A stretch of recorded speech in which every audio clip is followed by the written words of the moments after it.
ना दो। ये कौन सा व्यक्ति है?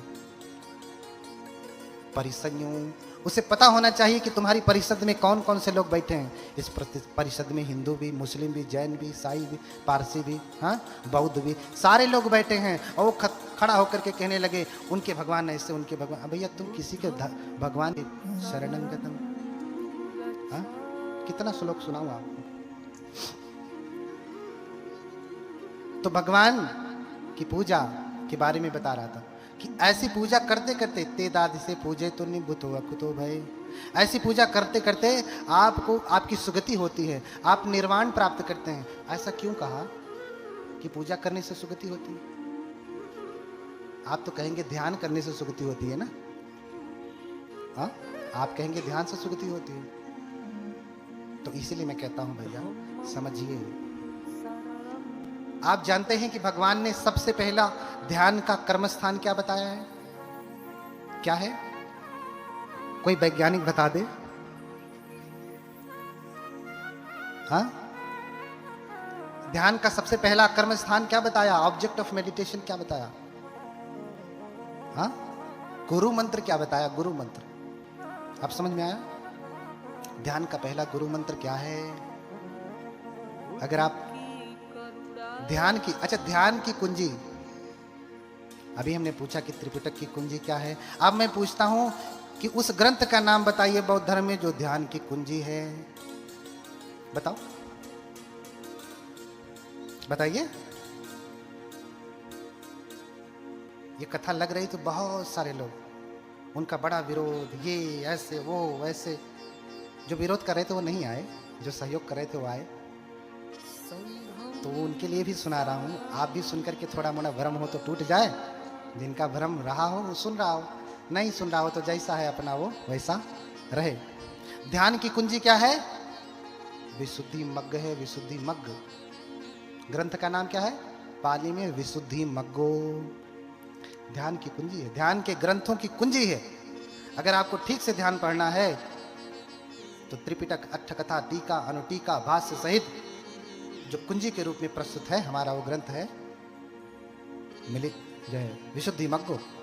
उससे पहले रचना की गई थी एक किताब जो आचार्य उत्तिष्ठ की है।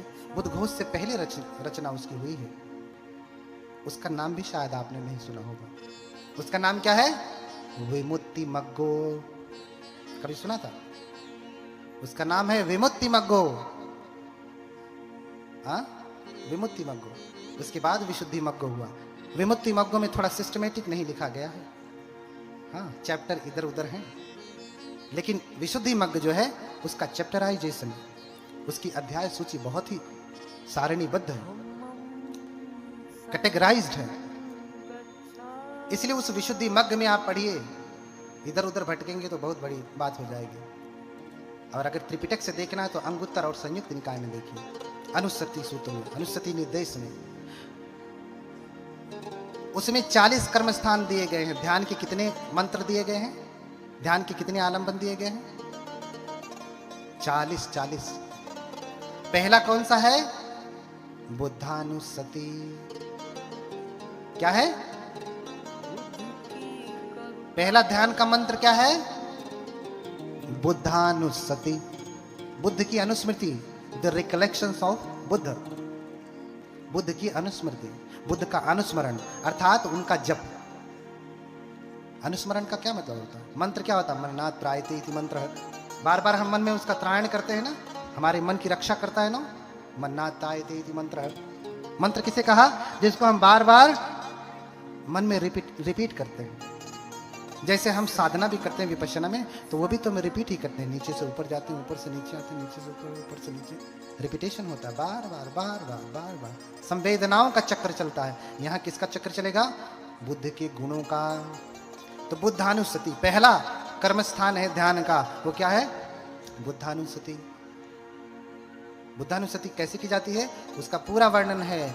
इतिपिसो भगवा अरहं सम्मा संबुद्धो विद्याचरण संपन्नो सुगतो लोकविदु अनुत्तरो पुरीसदम सारथि सत्ता देव मनुष्यानंद बुद्धो भगवाति। क्या है? अनुस्मृति है, मंत्र है। लेकिन बाद में आचार्यों ने, चूंकि पूजा पाठ थेरवाद ने ज़्यादा महत्व नहीं दिया, उसको समझ में नहीं आया, ऐसे समझिए, महत्व नहीं दिया, इस प्रकार से महायान ने दिया। तो देख करके फिर थेरवाद ने भी पूजा पाठ के लिए बुद्ध की इस अनुस्मृति को बुद्ध वंदना कर दिया, धम्म की अनुस्मृति को धम्म वंदना कर दिया, साक्षात तो भगवता, और संघ की अनुस्मृति को क्या कर दिया, संघ वंदना, संघानुसति। तो पहला कर्म स्थान है बुद्धानुसति, धम्मानुसति, संघानुसति, शीलानुसति, त्यागानुसति, देवतानुसति, मरणानुसति, आहारे प्रतिकूल संज्ञा, अशुभ भावना, आनापानुसति। कितने हो गए? 10। उसके बाद 30 कर्म स्थान है, पृथ्वी कसिन, आपो कसिन, तेजो कसिन, वायु कसिन, नील पीत ओदात, ऐसे करके पूरा कितने कर्म स्थान है? 40। जब हम विपश्यना में जाते हैं ना तो याचना करते हैं, हाँ, ओकासहम बंदे विपස්සना कम्मठानं देहि। कर्मस्थान को हम अगर हिंदी में कहें, आज की भाषा में कहें, तो विपश्यना गुरु मंत्र को दीजिए। समझ रहे ना? समय समय के अनुसार एक भाषा निर्धारित होती है ना, एक सिस्टमेटिक भाषा बनती है, शब्द दिए जाते हैं, है ना? तो तेतादि से पूजे तो निभुतो अकुतो है। मैंने पूजा के लिए क्यों कहा? क्योंकि ये पूजा जो है वो साधना ही है। ये पूजा क्या है? साधना ही है। जो पूजा में नहीं निपुण हो पाया वो साधना में भी निपुण होने वाला नहीं है। इसलिए आचार्य गोयनका सब कुछ कहते रहे, कहते कहते कहते अंततः वो भगवान की मूर्ति स्थापित करके ही गए साधना केंद्र में, सबसे बड़े पगोड़े में, क्योंकि जानते हैं बिना बुद्ध के कुछ नहीं, बिना बुद्ध के कुछ नहीं, बिना बुद्धानुस्सति के कुछ भी नहीं। बुद्धानुस्सति वो कराते ही हैं। 20 दिन 30 दिन के शिविरों में आप जाएंगे तो पहले बुद्धानुस्सति ही कराएंगे, धम्मानुस्सति, संघानुस्सति, शीलानुस्सति, त्यागानुस्सति। 10 दिन का शिविर एक डेमो है, एक डेमो। माटी के पुत्र कैसो नाचत है,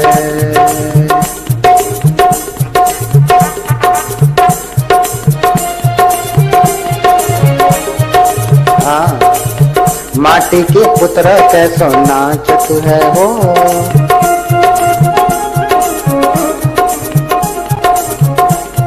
पुतलो कैसो नाचत है, माटी के पुतलो कैसो, कमर हिला हिला के नाचते।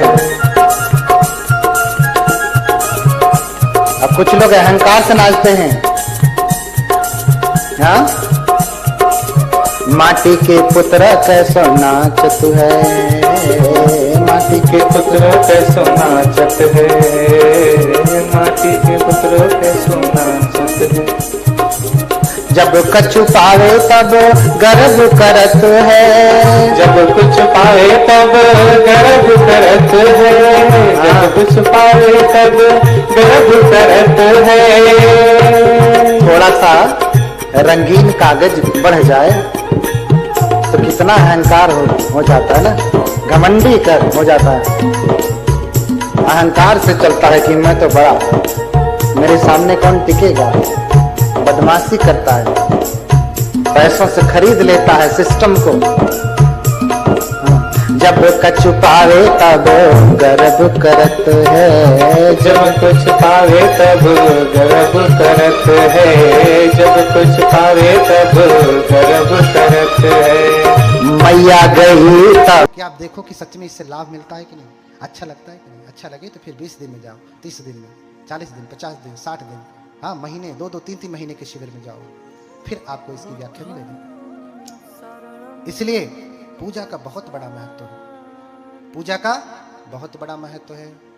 और एक बात और समझे, हम बौद्ध धर्म में व्यक्ति की पूजा नहीं होती, व्यक्ति की पूजा नहीं होती। किसकी पूजा होती है? गुणों की। किसकी पूजा? गुणों की पूजा होती है, गुणों की। गुणाम पूजा गुणिह नाच लिंग नाचा वय। आयु से, लिंग से किसी की पूजा नहीं होती। लिंग यानी स्त्री लिंग, पुलिंग। ये पुरुष है तो इसकी पूजा करूंगा, स्त्री है तो पूजा नहीं करूंगा, ऐसा नहीं। अगर गुण है तो वो पूजनीय हो जाएगा। गुणों से पूजा होती है, गुणों से।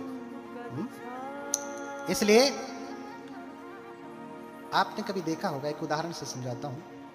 क्या अन्य भगवानों को आप देखिए, उनके छोटे से भगवान की भी पूजा होती है और बड़े से भगवान की भी पूजा होती है ना, होती है कि नहीं? लेकिन ऐसा क्यों होता है? क्योंकि वहां गुणों की पूजा नहीं, व्यक्ति की पूजा है। ये उनका अपना विधान है, इसकी कोई निंदा नहीं कर रहा हूं, ये उनके धर्म का पैटर्न है। ठीक है, आपको समझने के लिए, आज तक आप समझ उन्हीं से समझते हैं, इसलिए समझने के लिए कह रहा हूं। सबके धर्म का अपना नियम होता है, उनके धर्म का ये नियम है। अब बौद्ध धर्म का क्या नियम है? बौद्ध धर्म का क्या नियम है? बौद्ध धर्म में व्यक्ति की पूजा नहीं होता। कभी आपने देखा कि कोई सिद्धार्थ की पूजा कर रहा है? कभी देखा आपने? कोई सिद्धार्थ की पूजा करता है? किसकी पूजा करता है? बुद्ध की। बुद्ध क्या सिद्धार्थ से अलग हैं? शरीर तो वही है, लेकिन उसी सिद्धार्थ ने जब गुणों को धारण किया, जब बुद्ध हुए, तब जाकर के उनकी पूजा होनी शुरू हो गई। सिद्धार्थ रहते उनकी पूजा नहीं हुई। कभी आपने कोई ऐसा विहार मंदिर देखा है जो सिद्धार्थ मंदिर है, जिसमें सिद्धार्थ की मूर्ति लगी हो? लेकिन वही सिद्धार्थ जब गुणों को धारण कर लेते हैं, बुद्ध हो जाते हैं, तो बुद्ध के मंदिर, बुद्ध विहार सब जगह दिखते हैं आपको। दिखते हैं ना, ये सामने देखो बुद्ध विहार है, वहां सिद्धार्थ की मूर्ति नहीं लगी। शोभा के लिए, बताने के लिए कोई फोटो तो आप लगा देते हैं, प्रदर्शनी लगा देते हैं कि ये सिद्धार्थ है, लेकिन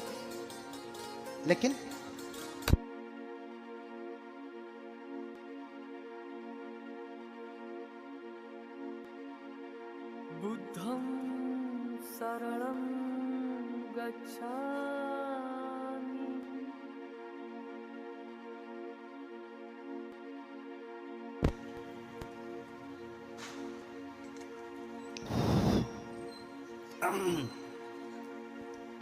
बोलिए भगवान बुद्ध की। पिराए लगने गो। हाँ, देखिए, देव राजा के राजकुमार को भी कहा जाता है। हाँ, राजानं राजकुमारो देवोति उच्यते, राजा का राजकुमार भी देव कहा जाता है। अरहंत को भी अरहंतो विशुद्धो देवोति उच्यते, अरहंत को भी देव कहा जाता है। भगवान के श्रावक अरहंत को भी देव कहा जाता है। उनसे बात करते हैं तो देव आप भी बूढ़े हो जाएंगे। तो सिद्धार्थ को बहुत दुख होता कि जब मैं बूढ़ा हो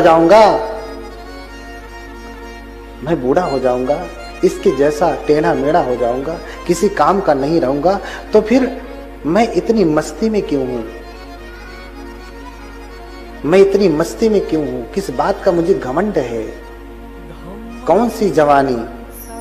लेकिन यहाँ तो लोग जवानी में मस्त है ना, नाचते हैं, गाते हैं, चिल्लाते हैं। हाँ, नाचते हैं, गाते हैं, चिल्लाते हैं। तो माटी के पुत्र कैसो नाचत है।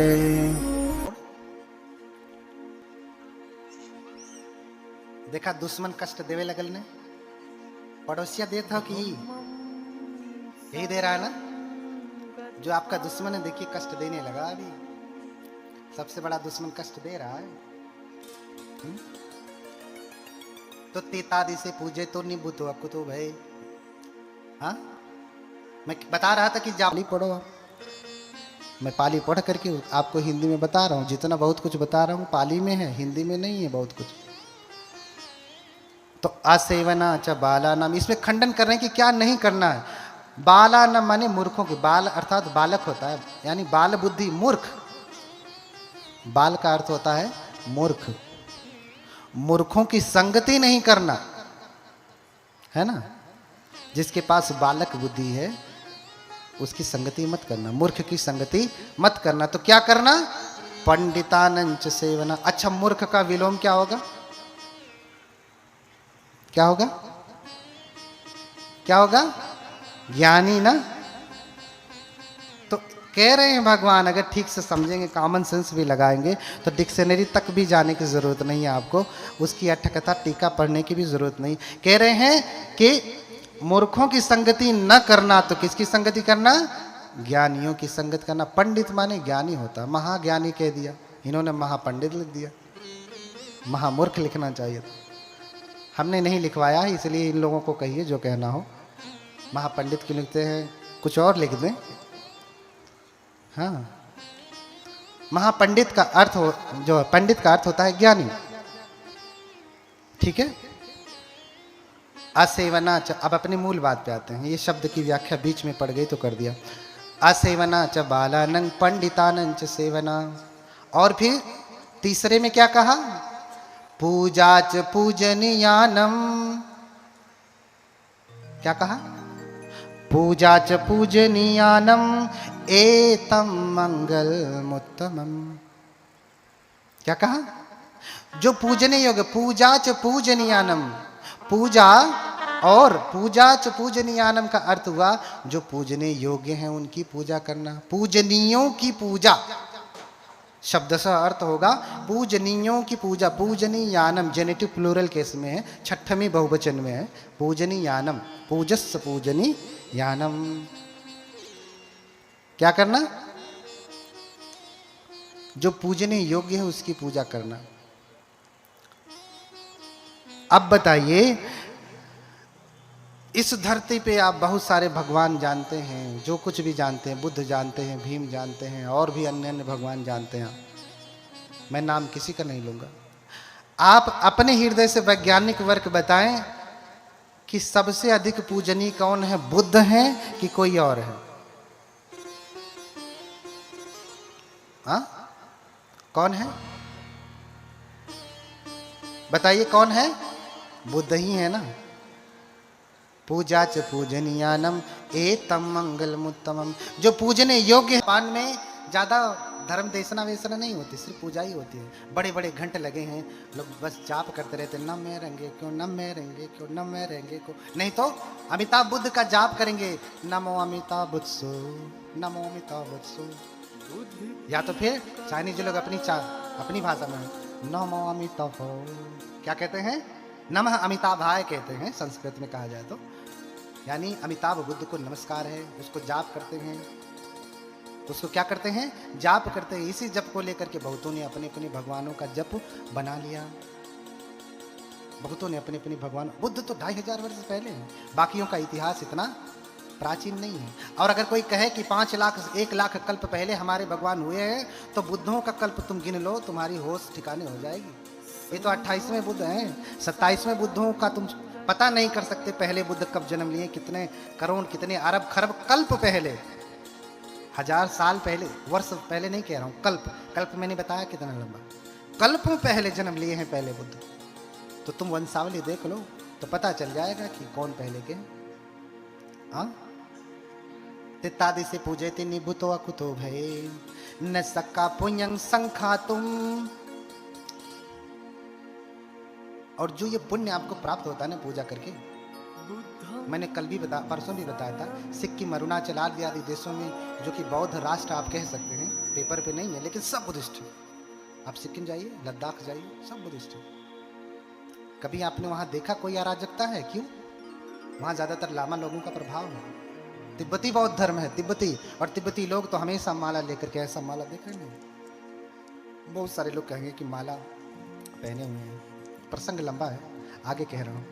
माला के बारे में उत्तर देने के लिए फिर से बुलाना, तो माला के भी बारे में बताऊंगा, बड़ी वाले माला के भी बारे में बताऊंगा, सबके बारे में बताऊंगा। अभी ये आपके विषय का नहीं है, ये ऊपर का विषय है ना।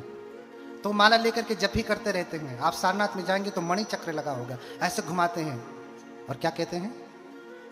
ओम मणि पद्मे हूं, ओम मणि पद्मे हूं, ओम मणि पद्मे हूं। स्वयं बाबा साहब इसका जप करते थे। जब उनसे कोई मिलता था तो नमस्कार के रूप में भी इसका प्रयोग करते थे। जब कोई कहता था नमस्ते तो कहते थे नमो ओम मणि पद्मे हूं। बौद्ध उपासना पाठ में स्वयं अंत में जप के रूप में बाबा साहब ने ओम मणि पद्मे हूं लिखा। डॉक्टर अंबेडकर और संस्मरण और स्मृतियां नानक चंद्र रत्तू की किताब है, सम्यक प्रकाशन से छपी है, उसमें भी इस प्रसंग का वर्णन आया कि बाबा साहब ओम मणि पद्मे हूं का जाप करते थे। क्यों? क्योंकि ये बोधिसत्व का मंत्र है। कौन से बोधिसत्व? अवलोकितेश्वर बोधिसत्व का मंत्र है। स्वयं बाबा साहब बोधिसत्व हैं, इसलिए बोधिसत्व का ही अनुकरण करते हैं। बोलिए भगवान बुद्ध की। इसलिए बोधिसत्व का मंत्र जाप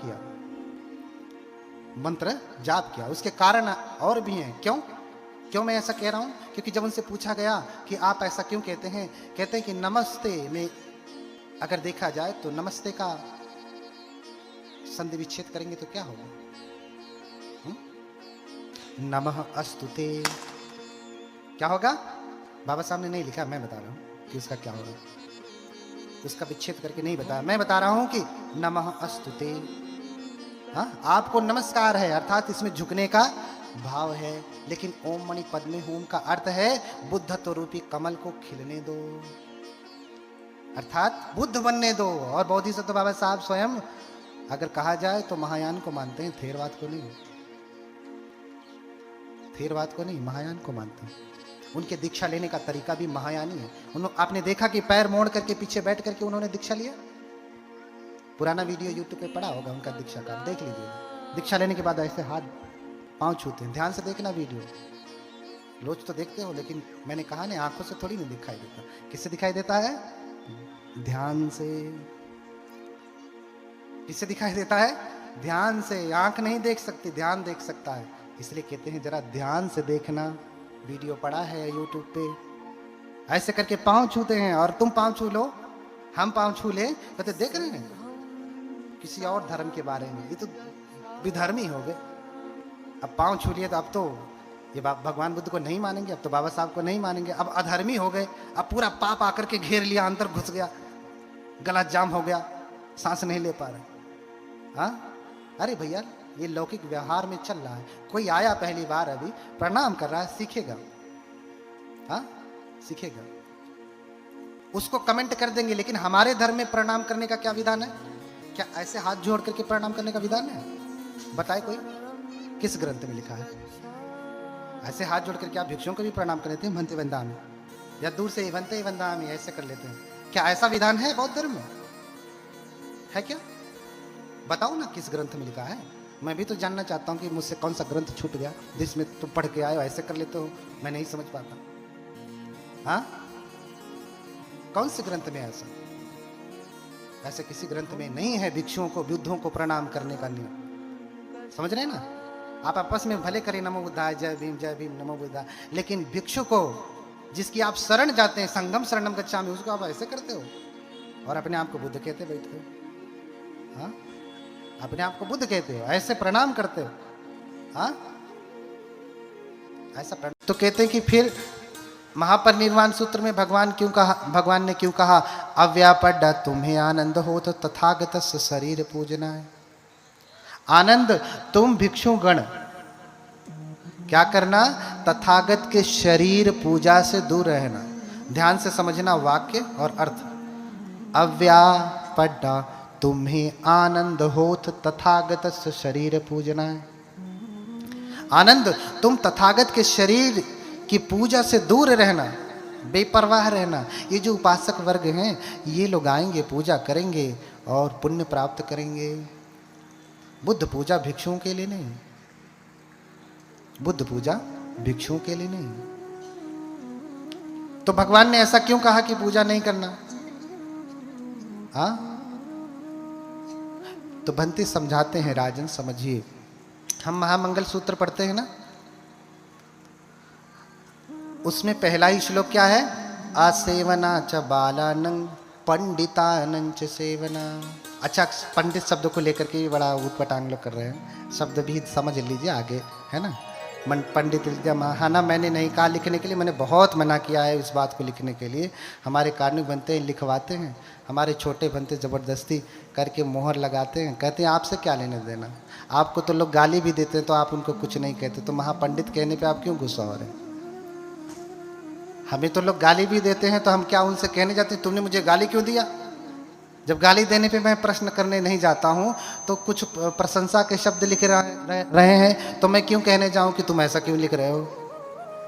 मुझे जब गाली देते हैं तो कभी किसी ने कहा कि भंते को गाली क्यों दिया, भंते की निंदा क्यों किया? नहीं कहा। लेकिन भंते को प्रशंसा के मैंने कहा तुम लिख देते महामूर्ख भंते प्रियदर्शी, तो लोगों को अच्छा लगता। तो सम्मान पूर्वक शब्द क्यों लिख दिए? अर्थ से समझिए। महानाम का विधान नहीं, पंचांग प्रणाम का विधान है, साष्टांग प्रणाम का विधान है, त्रिवार वंदन का विधान है। अभी हमने क्या किया? पंचांग प्रणाम किया। यहाँ बहुत सारे लोग आए होंगे, उन्होंने त्रिवार वंदन किया होगा, पंचांग प्रणाम तो कोई नहीं किया होगा।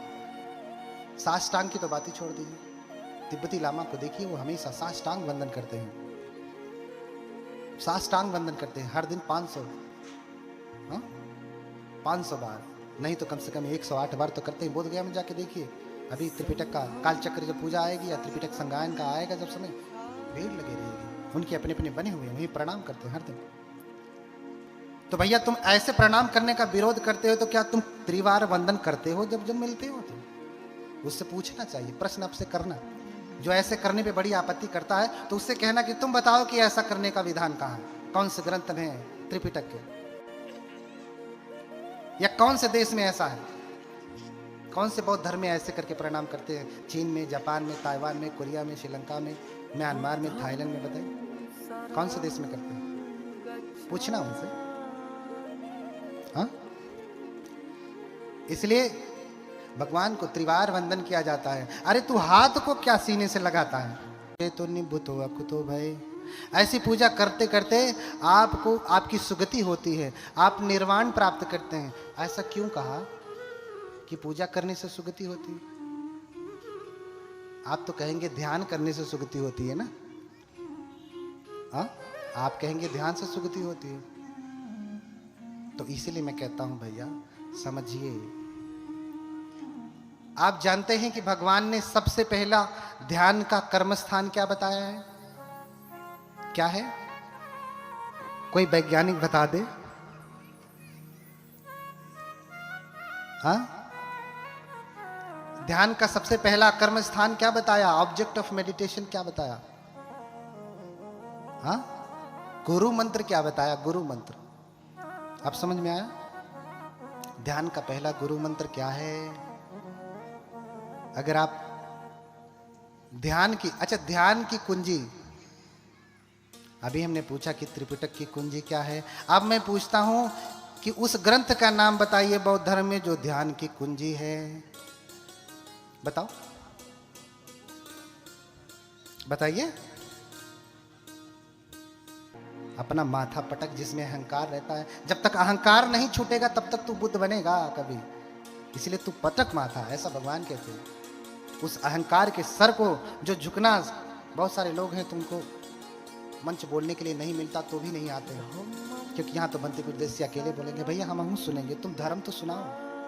हम तो सुनना चाहते हैं, हम धर्म के प्यासे हैं। तुम सुनाओ तो त्रिपिटक से धर्म, हम क्यों नहीं सुनेंगे? तुम सुनाओ तो सही। तुम दूसरे धर्मों को गाली दोगे तो हम क्यों सुने?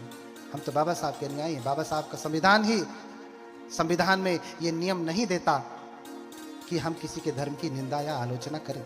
और वही भीम वाले क्या करते हैं? दूसरे धर्मों की निंदा आलोचना करते हैं। भैया तुम अपनी कहो, अपनी दुकान खोले हो तो अपनी दुकान की प्रशंसा करो। पड़ोसी के चक्कर में क्यों पड़े हो तुम? कि उसकी दुकान में डालडा मिला है, सड़ा हुआ तेल है, बासी है, महीने भर से छानता है, उसका समोसा बुरा है, खाओगे पेट कर। तुम क्या इससे हो? तुम्हें क्या लेना देना? तुम अपने दुकान की कहो कि ताजे ताजे तेल में बनाया है, घी डाला है, हाँ शुद्ध दूध डाला है, बढ़िया खोआ है, कहो ना। तुम्हारे पास कमी है कहने के लिए, लेकिन तुम्हारे पास तो है ही नहीं। तुम्हारी दुकान में आपको मिठाई, तो दूसरे की मिठाई देख करके तुम्हें जलन होती है। तुम्हारी दुकान में मिठाई है ही नहीं तो दूसरे की मिठाई देख करके जलन होती है। तुम आओ, कोई त्रिपिटक का एक सूत्र की व्याख्या करो, हाँ भद्दाली सूत्र की व्याख्या करो, कम विभंग सूत्र की व्याख्या करो, सम्यक दृष्टि सूत्र की व्याख्या करो, ब्रह्मजाल सूत्र की व्याख्या करो, सामान्य फल सूत्र की व्याख्या करो, छोटे बड़े बहुत सारे सूत्र हैं, किसी एक सूत्र की व्याख्या करो। लेकिन नहीं, इन्होंने त्रिपिटक देखा भी नहीं होगा, व्याख्या क्या करेंगे? ये खाली झगड़ा करेंगे। इसलिए मैं बार बार यही कह रहा हूं कि उनकी बुद्धि मलेहितं निमंतयुम दानेन मया लोकेत नायकम्। और जब ये सुनते हैं कि बुद्ध होती शब्दं श्रुत्वा इति कामो निकामयति। बुद्ध शब्द सुना, अरे तुम नहीं जानते कि दीपंकर बुद्ध का उदय हो चुका है, उन्होंने जन्म ले लिया है। बुद्ध शब्द सुनते ही जिसकी वो हर दिन कामना करते थे, आज शब्द सुना तो इतने प्रसन्न हुए कि उनके रोम रोम खड़े हो गए कि बुद्धों का दर्शन होगा, बुद्ध का दर्शन होगा। कहते तुम बुद्ध कह रहे हो? हाँ बुद्ध कह रहा हूं। 3 बार पूछते, बुद्धो भणस्यावस, हाँ बुद्ध कह रहे हो तुम? हाँ बुद्ध कह रहा हूं। हाँ बुद्धो भणा, बुद्ध कहता हूं, बुद्ध कहते हो? हाँ बुद्ध कहता हूं, बुद्ध हो गए हैं, आने वाले हैं। जितनी बार वो सुनते हैं उतनी बार प्रीति से भरते हैं, प्रसन्न होते हैं और सोचते हैं कि जब बुद्ध आ रहे हैं, उनके लिए इतनी तैयारियां कर रहे हो, उनके लिए ये रास्ता बना रहे हो, तो लाओ थोड़ी जगह मुझे भी दे दो। देखो, जब कोई व्यक्ति जितना धर्म में पका होता है ना, उसे जरा सा धर्म का कहीं से रास्ता मिलता है ना, कुछ भी पुण्य करने का अवसर मिलता है, वो सोचता है कितना कर डालूं। हाँ, ये कथा लगाने के लिए तो विजय जी ने कहा, बात किया हमारे नित्यानंद जी से। हाँ, लेकिन किसी पुण्यवान व्यक्ति को जब ये सुनने में आया बुद्ध शब्द, अरे बुद्ध की कथा, बहुत कथाएं सुनी, बुद्ध की कथा नहीं सुनी, संवेग जग गया, तो लाओ मैं करता हूं। आज कहां बैठे हैं आप? हाँ, जब किसी के भीतर धर्म का संवेग होता है ना, तब वो चाहता है कि मैं कितना करूं, कितना कर डालूं धर्म के लिए। और कोई व्यक्ति धनवान भी इसीलिए होता है कि बड़ा पुण्य किया होता है कई जन्मों का। ऐसे ही, अरे भैया आप क्यों नहीं अंबानी के घर में पैदा हो गए, क्यों यहाँ पैदा हो गए? पैदा हो जाइए ना। देखिए, हमको हमारा जन्म वहीं पे होता है जैसी हमारी पात्रता होती है। बार बार मैं दोहराता हूं, जो योग्यता हम अर्जन करते हैं ना, जो क्वालिफिकेशन हम प्राप्त